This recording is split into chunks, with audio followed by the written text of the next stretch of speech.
¿Qué indicaciones tenemos para la radiografía del abdomen? ¿En qué caso se pide radiografía abdominal? ¿Cuáles son las indicaciones? ¿A qué paciente usted le va a pedir una radiografía de abdomen? ¿Qué dice? ¿Perdón? Cuando presente clínica, por ejemplo, dolor abdominal, intenso. Ya. ¿Y para buscar qué patología? Obstrucción intestinal. Ya, obstrucción abdominal. ¿Qué más? Obstrucción intestinal, ¿no? Ya, 1, 2.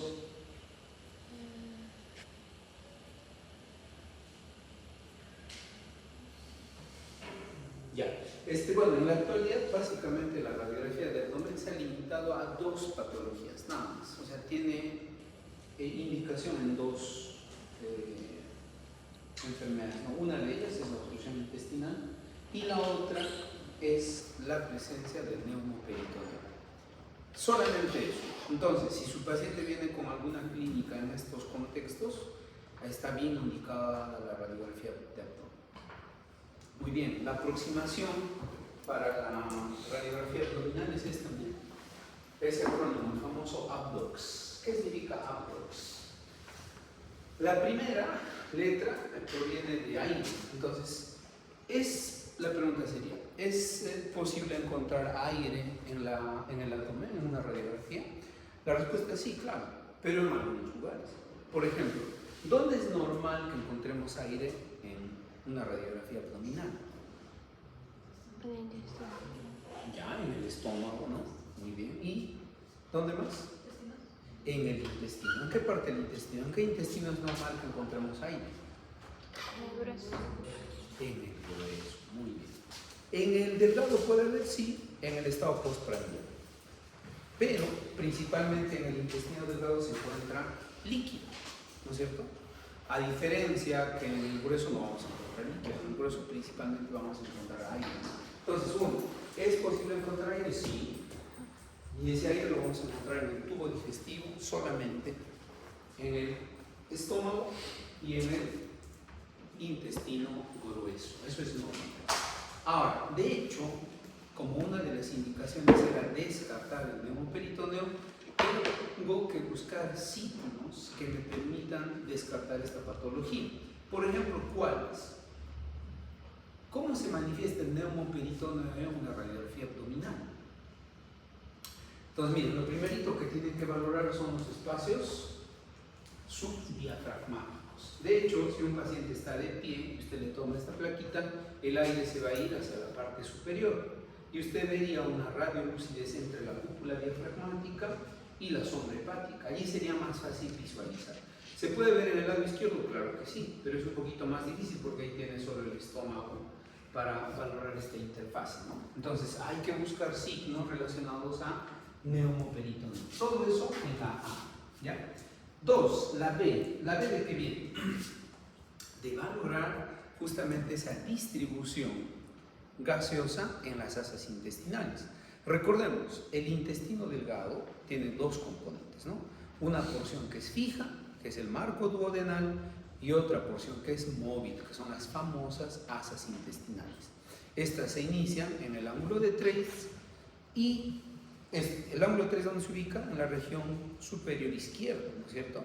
Y de allí en sentido oblicuo, ínfero, derecho, se va a encontrar la raíz mesentérica y allí colgándose pues van a estar las asas intestinales delgadas, ¿no? Las asas intestinales móviles. Por lo tanto, el intestino delgado tiene una disposición central, ¿no? Del lado izquierdo hacia la derecha. Ahora, el intestino grueso, por otro lado, tiene una disposición periférica. El ciego, ¿no? El colon ascendente, el transverso, el descendente y el sigmoides se encuentran periféricamente en la radiografía abdominal. Por ejemplo, este contenido aéreo, yo ya sé que le pertenece al intestino grueso, ¿no es cierto? A la porción descendente probablemente. Pero si esto, por ejemplo, probablemente también sea del colon transverso, ¿no? Pero estas imágenes de acá probablemente sean de las asas del ilio, ¿no es cierto? Entonces, el contenido aéreo central representa contenido aéreo en el intestino delgado. Por otro lado, el periférico representa contenido aéreo en el marco colon. Eso debe quedar establecido. ¿Ya? La D, ¿de qué cosa viene la D? La D viene de estructuras densas. ¿Cuáles son esas estructuras densas? Todo el aparato óseo que estamos visualizando acá. Primero, por ejemplo, la columna lumbar, la columna lumbosacra. En la región inferior yo veo la excavación pélvica, veo las fosas ilíacas, ¿no es cierto? Y en la parte superior puedo observar los arcos costales inferiores y las articulaciones condrocostales. Esas imágenes, en particular en un paciente que tiene, o sea, ¿en qué paciente sospecho neumoperitoneo, por ejemplo? En un paciente con traumatismo abdominal cerrado, ¿sí o no? Entonces yo en ellos, por ejemplo, tengo que valorar la parte ósea. Esto me puede dar en una primera aproximación el grado de magnitud del traumatismo, ¿no? Entonces la D significa esas estructuras densas. Luego viene la O. ¿La O de qué es? De los órganos sólidos. Ustedes pueden visualizar, por ejemplo, ahí la sombra hepática. Sí, no, miren, todo esto es la sombra hepática, ¿vale? ¿No? Ahí está la sombra hepática. La sombra esplénica también. El riñón también viene. ¿No? Parte del riñón, el riñón derecho, si se puede verificar su extensión. Puedo visualizar esas estructuras. Obviamente no es el estudio ideal, pero puedo ver esas radioopacidades, ¿no es cierto? Y de hecho, lo más importante en este caso es para visualizar la presencia de cuerpos extraños. Por ejemplo, si un niñito se trae una monedita, ahí este estudio le va a decir dónde probablemente esté pues, la monedita, ¿no es cierto? O bueno, se ve también pacientes con elementos en la región distal del tubo digestivo, pues, ¿no? Bueno, por ejemplo, en este caso, miren, esta paciente tiene estas dos imágenes radioopacas de densidad metálica, ¿no? Entonces, por la pelvis es mujer, ¿no? Estas densidades podrían corresponder tal vez a unos clips metálicos postquirúrgicos, ¿no? Por ejemplo, en histerectomía, pues le hicieron a la paciente. Entonces, la X me permite valorar cuerpos extraños. Entonces, es el orden que hay que mantener para hacer una evaluación de la radiografía de tórax. Perdón, de abdomen. En este caso, por ejemplo, miren, ese abdomen, ¿qué les parece? Es un abdomen balonado, ¿no? Eso, es el famoso abdomen batraciano en un neumoperitoneo a tensión. Acá hay un signo. Ven esta línea radioopaca, media en forma de S itálica, es el famoso ligamento falciforme. El aire está desplazando los elementos peritoneales hacia la parte posterior, por ejemplo, aquel hígado lo empuja hacia atrás y el aire se va hacia la parte anterior. Y ahí se puede visualizar esa línea que es pues el ligamento falciforme. Se ve entonces el signo del ligamento falciforme en un paciente que tiene un neumoperitoneo a tensión, ¿no?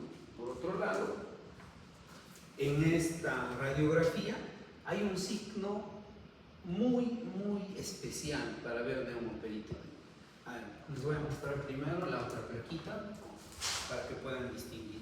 A ver, si nos damos cuenta que este aire es normal y está dentro del tubo digestivo, ¿no es cierto?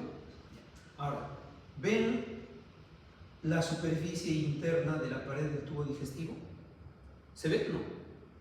Esta imagen radiopaca lineal, sí, no, sería la superficie interna del tubo digestivo. Pregunta, ¿se puede ver la superficie externa? Así con esta de, miren, acá yo puedo poner mi dedo y puedo decir, esta es la superficie interna. Pero hacia afuera puedo ver, no, hacia afuera veo a una radiopacidad difusa, ¿no es cierto? Eso es normal, o sea, visualizar solo una superficie del tubo digestivo, eso es normal. Pero miren acá, miren por ejemplo esta región de acá, ¿pueden ver la superficie interna? Sí, ¿no es cierto? Y la superficie externa también. Cuando se visualizan las dos superficies, ¿ya?, del tubo digestivo, se conoce con el nombre del signo de Rigler. Y ese signo me indica neumoperitoneo. De hecho, cuando yo visualizo esto, a veces ese signo es muy específico para decir que hay aire en la cavidad peritoneal. ¿Ya? Entonces, nuevamente, acá por ejemplo, miren, puedo ver la superficie interna y la superficie externa de esta pared. Eso se llamaba signo de Rayleigh, es el signo del neumoperitoneo, no se olviden. Ahí miren también un balón, el signo del balón de fútbol americano, ¿no? Este abdomen baltraciano, extendido, ¿no? Acá con su lineecita que es el ligamento falciforme. Miren, a este paciente le hacen una radiografía de cúbito dorsal con el rayo horizontal y miren el contenido aéreo, ¿no? Hace que el abdomen esté completamente distendido, un abdomen batraciano. Este es de hecho un neonatito, pues, ¿no? Que probablemente tiene una perforación en tubo digestivo y está haciendo, miren, un neumoperitoneo a tensión, ¿no? Muy bien. Pregunta, ¿qué cosa es el nivel hidroaéreo? El nivel hidroaéreo es ese signo radiológico que me permite identificar contenido hídrico y contenido aéreo. De hecho, en el tubo digestivo es el único lugar donde debemos ver normalmente un nivel hidroaéreo. Si usted ve nivel hidroaéreo en otra parte del cuerpo, eso es anormal. En cualquier otra parte del cuerpo. El único lugar donde podemos ver niveles hidroaéreos es en el tubo digestivo, de hecho, ¿no? Por ejemplo, otro datito importante. La radiografía de abdomen siempre se hace en dos posiciones del paciente. Una de ellas, su paciente está de pie. Y en la otra, su paciente está en decúbito. La posición de pie me permite valorar los niveles hidroaéreos. De hecho, porque si yo me pongo de pie, por gravedad, todo lo más denso se va a la parte inferior y todo lo menos denso a la parte superior. Por lo tanto, aquí puedo ver esa interfaz entre aire y agua. ¿Correcto? Entonces, ¿en qué posición se valora el nivel hidroaéreo? Paciente de pie. ¿No es cierto? Muy bien. Entonces, pregunta, ¿podemos ver niveles hidroaéreos? Sí, claro. ¿Dónde? ¿Dónde creen que sería normal ver el nivel hidroaéreo? Por ejemplo, en el estómago. Es más, nosotros buscamos esa famosa burbuja gástrica, ¿recuerdan? ¿No? Es la interfaz, ¿no?, entre aire y la secreción gástrica, la famosa burbuja gástrica, que lo vamos a ver cuando el paciente está de pie, ¿no es cierto? Entonces es normal que encontremos allí nivel hidroaéreo. Ahora, en el intestino delgado hay mayor cantidad de secreción, prácticamente es líquido, diario se produce 7, 8 litros de secreción. ¿Puedo encontrar un poquito de aire? Claro que sí. ¿En qué momento? En el estado postprandial, ¿no? Allí usted va a encontrar nivel hidroaéreo. Entonces, ¿dónde es posible encontrar nivel hidroaéreo? Principalmente en el duodeno o en el yeyuno proximal. Nada más. ¿Hasta cuántos niveles hidroaéreos normalmente podemos encontrar? Hasta 2 o 3. Máximo 3. Más de 3 ya es anormal. ¿Ya? Y reitero, ¿dónde debería estar? En la parte central. Puede ser duodeno o puede ser yeyuno. Muy bien, si no encuentro con esas características, ese nivel hidroaéreo es anormal. ¿Ya? Por ejemplo, ¿en el ciego podría encontrar nivel hidroaéreo normalmente? No. ¿En el sigmoides, en el recto? No. ¿Cuándo podría encontrar esto? Por ejemplo, en una colitis, ¿no? O sea, el paciente está con diarrea, va a haber bastante, las heces son líquidas, hay aire, puede usted ver ahí nivel hidroaéreo, pero eso es anormal, ¿no es cierto? Este paciente, por ejemplo, ahorita, miren, está echado. Si está echado en infección supino, yo no puedo ver los niveles hidráulicos, ¿no? Al paciente lo pongo de pie y allí sí puedo visualizar los niveles hidráulicos, ¿no? Ahora regresamos un poquito hacia atrás. Ahí, por ejemplo. ¿Qué les parece esa disposición de las asas? ¿Les parece normal? ¿Les parece normal? ¿Puedo ver aire en la parte periférica? Sí, claro. Esa parte periférica, ¿a qué intestino me está representando? El grueso, por supuesto. Ese es el intestino grueso y es normal verlo así, con contenido aéreo. Pero si veo aire aquí en la parte central, ¿eso sería normal? No, ¿no es cierto? No se olviden, ¿no? La disposición es importante. Justamente acá les muestro dos plaquitas de una radiografía de abdomen contrastado. El paciente ha tomado el bario y luego de tomar el bario puedo ver la disposición del tubo digestivo para recordar y no olvidar. Miren, ha tomado el bario, incluso puedo ver, miren, las abolladuras gástricas, ¿no? Las rugosidades, ¿no? El fondo, el cuerpo, acá está el antro pilórico, esta depresión, este acortamiento es el píloro, luego una dilatación que es el bulbo duodenal, la segunda porción descendente, la tercera porción horizontal, la cuarta ascendente, y ahí se forma el famoso ángulo de Treves, ¿no? Y miren, todo esto en la parte central es el intestino delgado. Este patrón típico en plumas de araña. Pero bueno, este es, reitero, central, asas intestinales delgadas. Miren al costado. Este también es un estudio varitado, este es un enema varitado, ¿no? Se le pone el bario en el recto, ¿no? Luego se le pone aire, el paciente va, expulsa el bario, luego se vuelve a echar, se le llena de aire y miren, se distiende las asas intestinales gruesas. Y miren esa disposición periférica, ¿no? Ahí está el recto, el sigmoides, miren, una vuelta, el colon ascendente, el colon transverso, el ángulo hepático y el cielo. Ya, no se olviden. Entonces, si usted encuentra distensión periférica, ¿qué hace? ¿Es la que está distendida? ¿Qué intestino está distendido si es la distensión periférica? Intestino Grueso, ¿no? Si hay distensión central, usted infiere que es el intestino delgado. ¿Ya? No se olviden. Por ejemplo, acá sí están distinguiendo los niveles hidrológicos. No, miren, solamente para no olvidarse, acá el paciente está echado. ¿Ahí se valoran niveles hidroaéreos? No, ¿no es cierto? Acá hacen parar al paciente. Ahí sí se puede ver el nivel hidroaéreo, ¿sí? Pregunta, acá, ¿dónde estaría la obstrucción? ¿En el intestino delgado o el intestino grueso? ¿Dónde están esos niveles hidroaéreos? ¿En la parte central o en la parte periférica? Central. Sería una obstrucción intestinal delgada, o sea, alta, ¿no es cierto? ¿Se dan cuenta, no es cierto? ¿Cuántos niveles era normal ver? Hasta 3. ¿Hay cuántos ven? Un montón, más de 10 hay.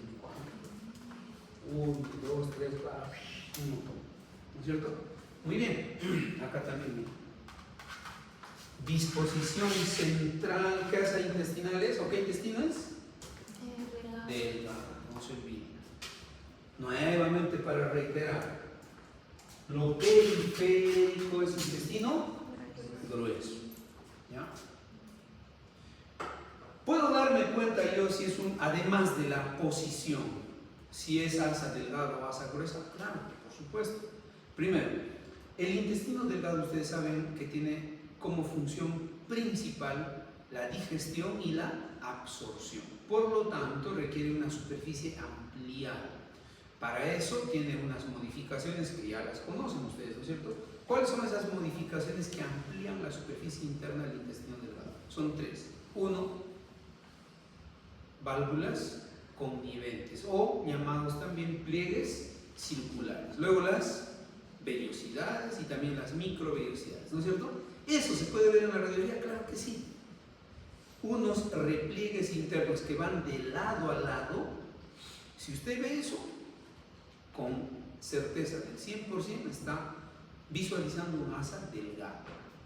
Pero si solamente hay una muesca que no atraviesa toda la pared, está visualizando una masa gruesa.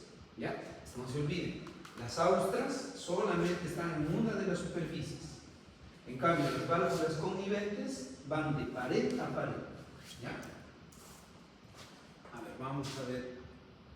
Y de hecho, pues, estos pliegues están pegaditos entre sí. Cuando hay una distensión, por ejemplo, acá vemos el famoso signo de la pila de monedas o de las monedas apiñadas. Eso es un signo, por ejemplo, de obstrucción intestinal delgada, alta. ¿Ya? No se olviden. Bueno, Ya hemos visto, podríamos ver clasificaciones, sí, organomegalia no es el estudio ideal, pero sí lo puede visualizar. Entonces, reitero, una de las razones por las cuales usted está pidiendo una radiografía de abdomen es la obstrucción intestinal. ¿Cuál era la otra indicación? Neumoperitoneo. No hay otra indicación. Esas son las dos únicas indicaciones por las que usted debe pedir a su paciente una radiografía de abdomen. Muy bien. Entonces, ¿qué cosa normalmente yo debo visualizar en una radiografía de abdomen? No se olviden, al primerito recordamos nuestro abdox. ¿Qué cosa era? Ahí tengo que ver signos de neumoperitoneo, ¿no es cierto? O signos de distribución aérea normal, ¿no? La B, ¿de qué venía? Bowel, de intestino. Ahí no se olviden, la disposición del intestino delgado es central y la del intestino grueso es periférico, ¿no? Perdón, la D, ¿de qué era? De elementos densos, o sea, estructuras óseas, ¿no? No se olviden, excavación pélvica, la columna, ¿no? Luego venía la O, era de órganos sólidos, ¿no? Luego venía la X, que era de cuerpos extraños. ¿Ya? Muy bien. Entonces, cuando yo estoy sospechando de una obstrucción intestinal, ¿qué cosa yo buscaría en la radiografía de abdomen? ¿Cómo es el paciente que tiene obstrucción intestinal? ¿Cuál es su problema? ¿Por qué viene al hospital? Ya. Bueno, en un momento prolongado, sí, pues todos van a llegar a estreñimiento. ¿Qué más? Dolor abdominal, ¿no es cierto? El dolor abdominal es el síntoma por el que uno tiene que empezar a sospechar en esto. Pero obviamente tiene que ser un dolor pues continuo, constante, asociado a algunas cosas, ¿no? Luego el otro signo que nos hace pensar en esta patología es el aumento de volumen, ¿no? Ahora, distensión, eso. Ahora, si hay una obstrucción alta, el paciente tiene náuseas y tiene vómitos, pues, ¿no? Y si hay una obstrucción intestinal baja, principalmente el cuadro es de aumento de volumen, distensión. Y eventualmente en ambos casos va a haber pérdida de la eliminación de gases y obviamente constipación o estreñimiento. Tampoco va a eliminar ese, ¿no? Muy bien. Ahora, cuando nosotros valoramos el concepto de obstrucción intestinal, es importante distinguir estos dos, por favor. Uno, puede haber una obstrucción intestinal funcional que se denomina ileofuncional y puede existir una obstrucción mecánica real, es decir, una obstrucción intestinal real por algo mecánico. En el primer caso, obviamente, si es funcional, usted trata la alteración y el paciente se va a recuperar. En el segundo, no. En el segundo, el tratamiento es un tratamiento quirúrgico que tiene que solucionar ese problema mecánico. En el tema funcional es importante reconocer dos conceptos: el famoso ilio localizado y el famoso ilio generalizado o el ilio adinámico. El primer caso se va a presentar como una respuesta a algún proceso inflamatorio, pero como su nombre lo indica, son asas localizadas. También por eso se denominan las asas centinela. Por ejemplo, si su paciente tiene una pancreatitis, el intestino adyacente va a disminuir su peristaltismo y va a estar distendido. Por ejemplo, en una pancreatitis puede usted ver distensión del duodeno, puede haber una distensión del yeyuno proximal, ¿no? Por otro lado, el ilio generalizado, como su nombre lo indica, será una distensión de todo el tubo digestivo. Muy bien. Por otro lado, vamos a encontrar la obstrucción mecánica. La obstrucción mecánica se clasifica clínicamente como obstrucción intestinal alta y obstrucción intestinal baja. El punto de división entre estos es la válvula ileocecal, ¿no? Todo lo que esté por encima de la válvula ileocecal será pues una obstrucción intestinal alta, que obviamente representa obstrucción del intestino delgado, y todo lo que esté por debajo será obviamente una obstrucción intestinal baja. Ahora, ¿cómo se encuentra la porción, en general, cómo se encuentra la porción proximal a la zona estenótica en la obstrucción mecánica? ¿Cómo creen? Obviamente, como hay una disminución del paso, las asas proximales o la región proximal a la zona estenótica tendrá un peristaltismo incrementado al inicio, el famoso peristaltismo de lucha. Por lo tanto, va a estar distendido o se va a distender progresivamente, a diferencia de la parte distal a la zona estenótica. La parte distal, si usted le da tiempo, se va a colapsar, ¿no? Va a estar totalmente sin aire, sin secreción, sin contenido. La parte proximal estará distendida, con paredes gruesas, ¿no? Edematosas, con signos de lucha, ¿no? Y van pasando las horas, va pasando el tiempo, esas asas simplemente se empiezan a dilatar, ya se pierde el peristaltismo en este lugar, ¿no? Entonces, no se olviden, parte proximal, distendido, parte distal, colapsado, ¿no? ¿Cuál es el mayor riesgo de una obstrucción intestinal? Finalmente, este incremento en la presión intraluminal lo que va a producir es una alteración vascular y por lo tanto una necrosis y perforación del tubo digestivo. O sea, esa región lastimosamente se va a perder. Y de hecho, si se perfora el intestino, pues el riesgo de mortalidad en el paciente es muy, muy elevado, ¿no? No olvidemos, ¿qué era el ilio localizado o asa centinela? Es una distensión funcional en respuesta a un proceso inflamatorio, ¿ya? Por ejemplo, vamos a ver acá. Miren ahí. ¿Ven distensión de asas o no? Sí, ¿no es cierto? Pero solamente, ¿dónde? En el mesogástrico. O sea, es una distensión del duodeno y del yeyuno próximo, ¿no? Por ejemplo, en este caso se trataba de un paciente que tenía una pancreatitis. Miren, a diferencia de eso, miren.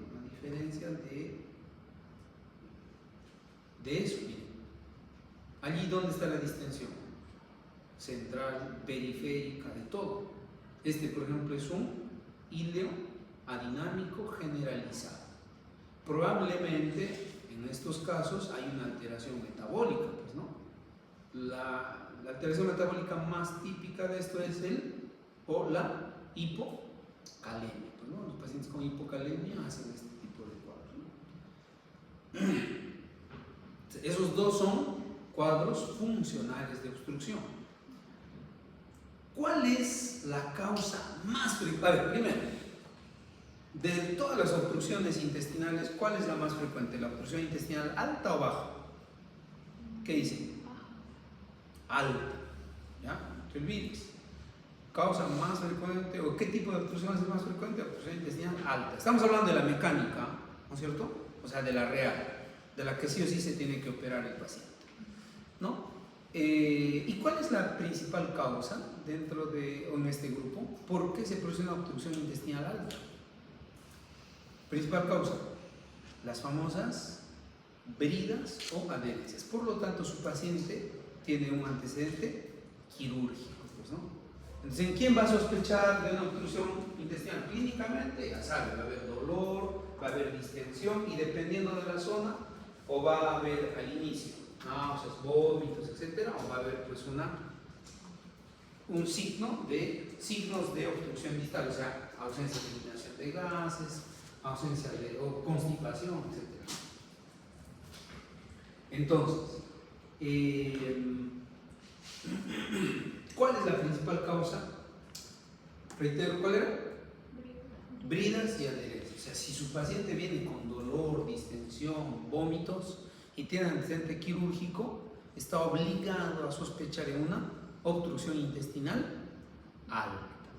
No es la única causa, Dentro de este grupo, la siguiente causa, ¿cuál es? La presencia de las hernias, ya sean hernias externas o hernias internas, ¿ya? Muy bien, y por otro lado está obviamente la obstrucción intestinal baja, ¿no? ¿Cuál es la principal causa de la obstrucción intestinal baja? ¿Qué dice?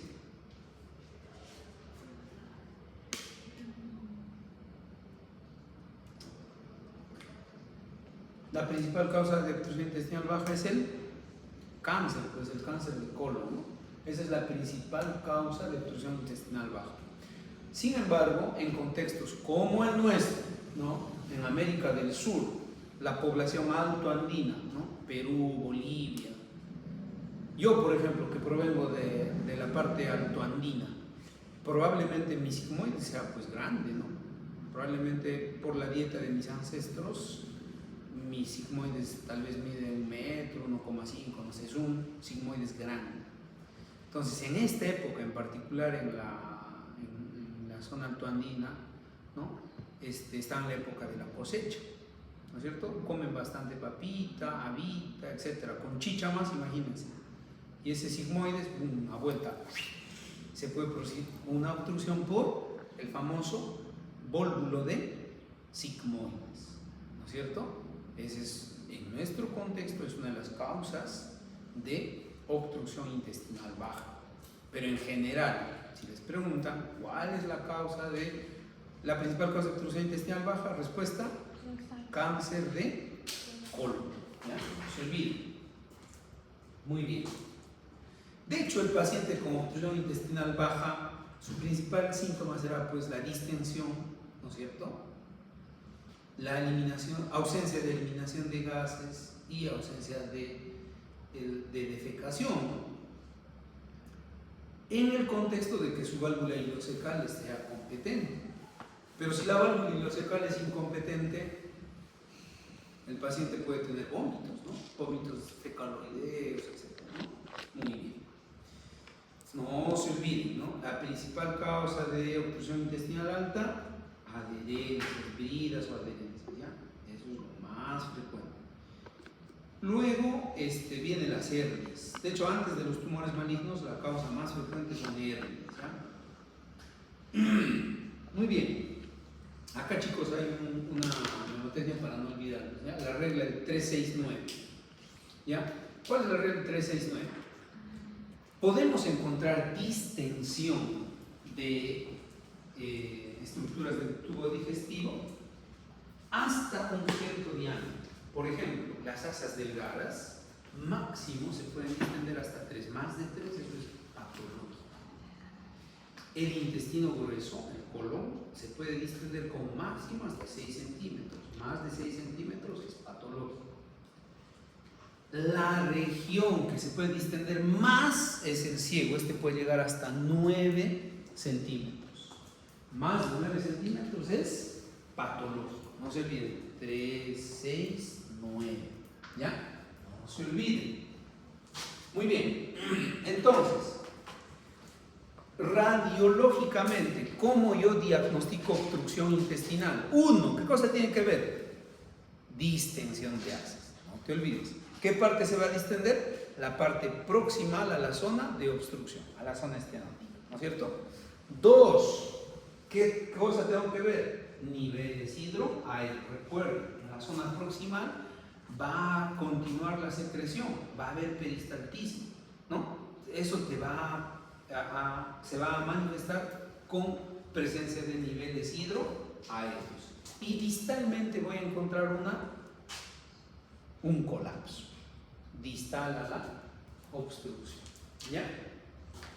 Entonces, el intestino delgado, máximo ¿hasta cuánto? 3, no te olvides, ¿ya? Por ejemplo, allí, miren, a ver, primero, ¿están viendo distensión o no?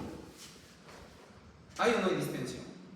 Sí, no, normalmente no debo ver esas cosas, ¿no es cierto? Pregunta, ¿esa distensión es central o es periférica? Central, por lo tanto, ¿qué intestino es? Delgado, ¿no es cierto? 2, ¿pueden ver ustedes las válvulas? o válvulas conniventes o pliegues circulares? A ver, les voy a, para que aprendan. Yo les había dicho, en el intestino delgado podemos ver los pliegues circulares, que son unas radioepacidades lineales que se van de una pared hasta el otro lado. Y me dan el aspecto de las monedas acuñadas. Miren, por la distribución, por la presencia de válvulas, con certeza yo digo que eso es obstrucción intestinal alta. ¿No es cierto? Muy bien, ahí su paciente obviamente está en decúbito. Pues si usted lo hace parar a su paciente, va a ver los niveles hidroaéreos, ¿no? Igualito acá. ¿Qué obstrucción? Central, distensión de asa central. Estos son, ahí también miren, van del lado a lado, del lado a lado, del lado a lado. ¿Qué intestino es? Intestino delgado. ¿Qué cosas son esas cositas que van de lado a lado? Válvulas conniventes o pliegues circulares. La segunda causa en este grupo son las hernias. Por ejemplo, acá, miren, analicen dónde está la distensión, ¿es central o es periférica? Central. ¿Qué intestino será? Delgado. ¿No? Acá, por ejemplo, es por una hernia de Spiegel. ¿Dónde se produce la hernia de Spiegel? ¿Dónde está ese defecto en esas hernias? La línea semilunar. Ya está. ¿Dónde está la línea semilunar? Entre su recto anterior y el oblicuo. Ahí también, acá está. Esto es el recto anterior, esto es el oblicuo. Acá está la línea semilunar, que es normal. Pero miren, en el lado izquierdo, esa línea se ha abierto. Y miren, el asa intestinal está pasando por allí, ¿no? Y esa es la causa, miren, de esta obstrucción intestinal alta, ¿no? Muy bien. ¿Qué estoy viendo allí? Estoy viendo niveles. Miren, acá hay un signo de remolino, ¿no? En este contexto, chicos, hay dos tipos de obstrucción intestinal desde el punto de vista quirúrgico, ¿ya? A ver, imagínense el tubito, la manguerita, el tubo digestivo, ¿ya? Imagínense en el trayecto del tubito hay algo que comprime, ya sea por fuera o por dentro, va a evitar que pase el contenido.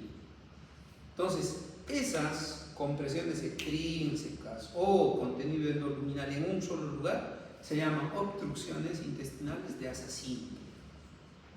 ¿Ya? El riesgo de eso, ¿cuál es? Simplemente que a la larga se puede perforar.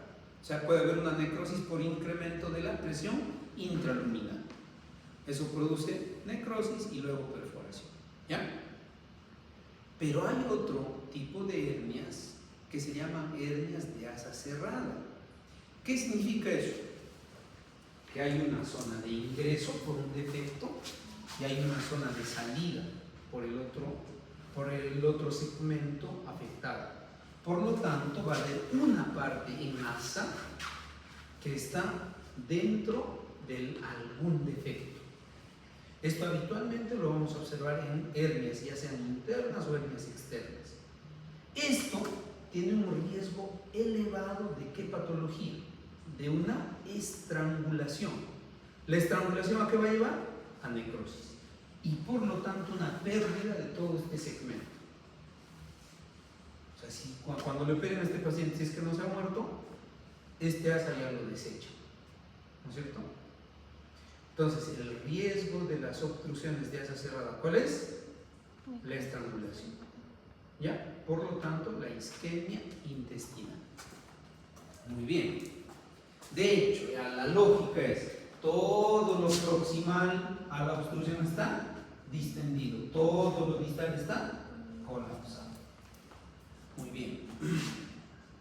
Bueno, lo que les decía, ¿no es cierto?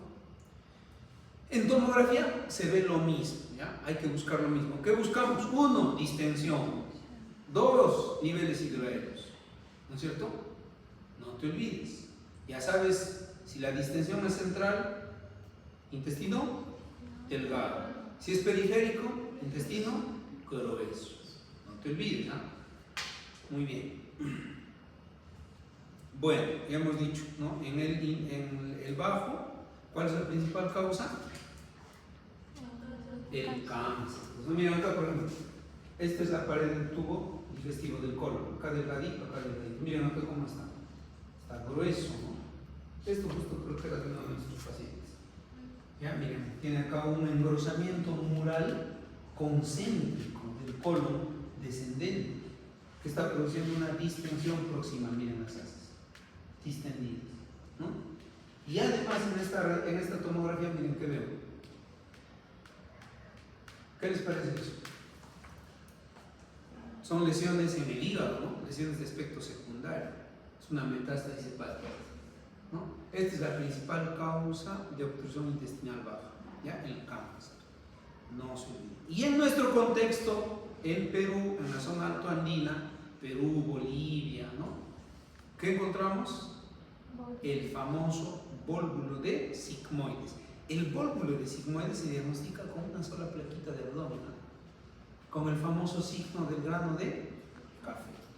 Este signo tiene una sensibilidad y especificidad muy elevada para el vólvulo de sigmoides, ¿ya? ¿Qué es lo que pasa acá? El meso del sigmoide es el vólvulo, que se da una vuelta sobre su propio eje, no en 180 grados. Ya está. Y todo lo distal a eso, pues no va a pasar la sangre, ¿no? Todo lo distal a eso se va a colapsar y dentro del asa cerrada va a haber pues lo que hemos dicho, ¿no? La estrangulación y la necrosis. Hay un síndrome, el síndrome de Ogilvie. Esto se presenta en pacientes adultos mayores. Es una distensión no mecánica, es una pseudoobstrucción intestinal baja que se produce por una disautonomía, ¿no? Del sistema nervioso. Habitualmente esto va a producir la muerte del paciente, ¿no? Pero felizmente raro, pues no es común.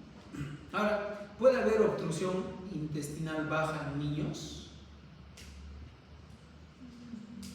Claro, sí puede haber, pero obviamente no va a pensar en cáncer, pues, ¿no? En el adulto mayor, a ver, primero, la obstrucción intestinal es frecuente en los adultos mayores.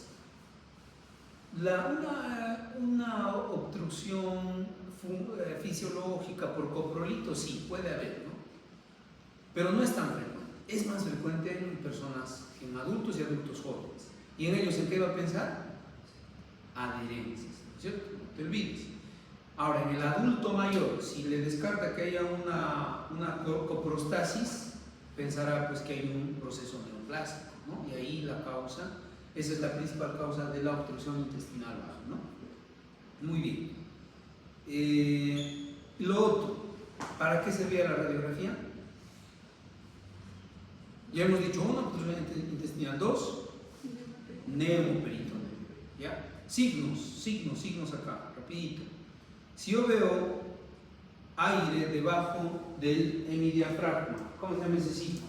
Es el signo de Popper, ¿no es cierto? Signo de Popper, muy bien. Si yo veo, bueno, ahí también signo de Popper. ¿Dónde están mis otros signos? Sí, ahí, por ejemplo, si veo los dos bordes de la pared, ¿cómo se llamaba? Los dos bordes de la pared, signo de rígido, ¿no? Muy bien. Acá, por ejemplo, miren, este está bien distendido. ¿Esto qué sería? El famoso signo del ligamento falciforme. Acá también, miren, este mismo paciente acá. Neumoperitoneo, miren, este ligamento falciforme separando la pared anterior del hígado. Muy bien, chicos. Con eso hemos terminado, ¿ya? No se olviden. Ahí, por ejemplo, ¿qué cosa hay? ¿Qué les llama la atención ahí? Dos hallazgos. ¿Cuáles? Uno, distensión. ¿Central o periférica? Central. ¿De qué más? Niveles hidrogénicos. ¿Cuántos hay? Uno. Más de tres. ¿Qué obstrucción? Alta. El intestino delgado. ¿Principal causa? Bridas y adherencias. Muy bien, chicos. Hemos terminado.